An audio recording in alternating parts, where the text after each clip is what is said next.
1 ঘন্টার কাজ যদিও 2 ঘন্টায় করি, তারপরে কিন্তু কোনো কষ্ট নাই। কারণ যখন আপনারা ভালো ভালো কমেন্ট করেন তখন কিন্তু আমার সব কষ্ট একদমই চলে যায়। তো আসসালামু আলাইকুম। নিশ্চয়ই আল্লাহর রহমতে সবাই ভালো আছেন, আর সবাই সবসময় ভালো থাকেন। সবার জন্য দোয়া রইল ইনশাল্লাহ। আসলে ভিডিও করে দেখে কিন্তু সব কিছু কাইটা পিটে একটু সুন্দর করে গুছাই নিতে সময় লাগে, তারপরে কোনো সমস্যা নাই। আপনাদের ভালো লাগার জন্য কিন্তু আমি আরও কষ্ট করতে রাজি। তো এই তো আজকে সবজি রান্না করবো, আর শীত মানে কিন্তু সবজি। আর আমার মনে হয় যে শীতের মধ্যে সবজির প্রেমে পড়ে না এমন মানুষ হয়তো বা খুব কম আছে। আসলে এই সবজির আমার খুব ভালো লাগে। আমি কতভাবে যে কত রকমের যে সবজি রান্না করে খাই, আসলে সেটা আপনাদের সাথে তো আসলে এখন যেহেতু ভিডিও রান্না করে ভিডিও শেয়ার করি, আপনারা কিন্তু দেখতে পারবেন। তো আজকে আমি লাউ, সিম, মূলা, আলু দিয়ে কিন্তু সবজি করব। তো দেখা গেছে শীতকাল আসলে আমার মনে হয় যে সবজি আমার ঘরে রান্না করা থাকে না এমন একটা দিনও থাকে না। আমি একদিন রান্না করে জাল করে 3 দিন খাই। আর এই সবজিটা কিন্তু একটু বাসি হইলে মনে হয় যে ভালো লাগে।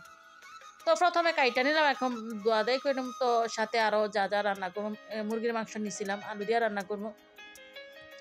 আর এখানে কাঁচামরিচ, ধনিয়া পাতা, টমেটো এগুলা দুইয়া তারপরে কাইটা নিবো আর কি। আর এখন সবজিটা দুইয়া নিবো। তো আসলে লাউ একদম কচি ছিল লাউটা। আর সিমও কিন্তু এখন মানে পাওয়া যায়। আগে যেহেতু কিছু সবজি ছিল যে শীতকালে ছাড়া একদমই পাওয়া যেত না, কিন্তু এখন কিন্তু 12 মাসই যে কোনো সবজি পাওয়া যায়। তো আমার মনে হয় সিজনের সবজি বা ফল সিজনে যতটা ভালো লাগে আনসিজনে কিন্তু অতটা ভালো লাগে না।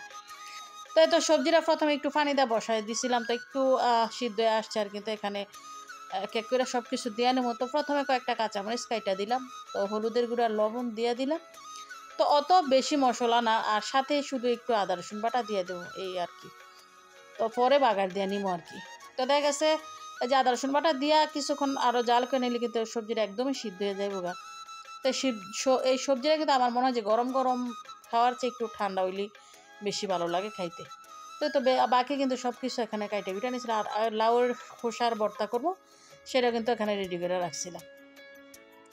তো আর এই যে টমেটোর দিন আসছে, মনে করেন সবজি, ভর্তা, ভাজি, ডাল, মাছ, মাংস সব কিছুর মধ্যে কিন্তু আমি টমেটোটা খাই।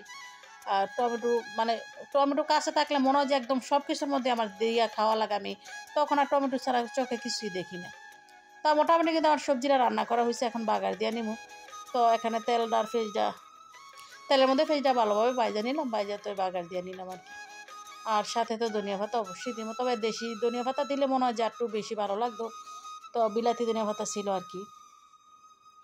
তা আমি জানি আমার মতো অনেকেই আছে যে সবজি প্রেমী, যে যারা সবজি অনেক বেশি পছন্দ করে আর কি। তো দেখেন আমি কিন্তু মনে হইতেছে যে এখন এডিট করতে আসছে, মনে হইতেছে যে আবারও রান্না করে এখনই মনে হইতেছে যে এখন হইলে মনে হয় যে কি টেস্ট করে খাইতে পারতাম। তো আবার কিন্তু এই তো সবজি রান্নাটা হয়ে গেছে। তো এখন মাংসটা বসাই দিব। তো আসলে আমার ছেলেমেয়েরা একদমই খায় না, এখন খায় না, কোনো একটা সময় খাইবো। ওদের মতো থাকতে কিন্তু আমিও কোনো সবজি খাইতাম না, শুধু আলু আর টমেটো ছাড়া। তো দেখা যায় আগে যেই খাবারগুলো পছন্দ করতাম না, এখন কিন্তু ওই খাবারগুলোই খাই। আবার ছেলেমেয়েরা কখনো খাইবো আর বলবো যে আম্মু বলছিল, তখন খাইনি।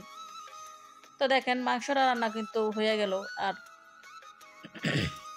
এখানে যে লাউয়ের খোসার সাথে একটা আলু দিয়েছিলাম, এগুলা দিয়ে ভর্তা করবো। আসলে এখন যে কত কিছু ভর্তা করে খাওয়া যায়, ভাজি করে খাওয়া যায়, আগে যেটা জানতামই না। তবে অনলাইনে কাজ করতে আইসা মানে অনলাইনে ভিডিও দেখে অনেক আপুদের অনেক রান্না, অনেক রেসিপি দেখে অনেক কিছু নতুন নতুন করে খাইতে পারি আর কি। তবে লাউয়ের খোসা আমি আগে কখনোই কিন্তু তেমনভাবে ভর্তা করে খাই নাই। তো এখন কিন্তু খাওয়া হয়।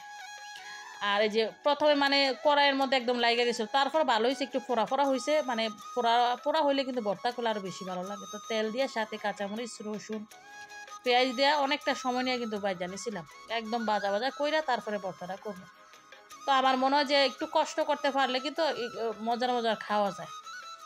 তো আসলে ডায়েট, যেহেতু শীত আসতেছে এখন আর ডায়েট মায়েট চলবো না, কারণ শীতে যে সবজি, যে শাক থাকে, মানে সব সবজি দিয়ে শুটকি মুটকি মিলে খাইতে কিন্তু খুব ভালো লাগে। তো এই দেখেন রান্না বান্না শেষ। তো অসংখ্য ধন্যবাদ সবাইকে।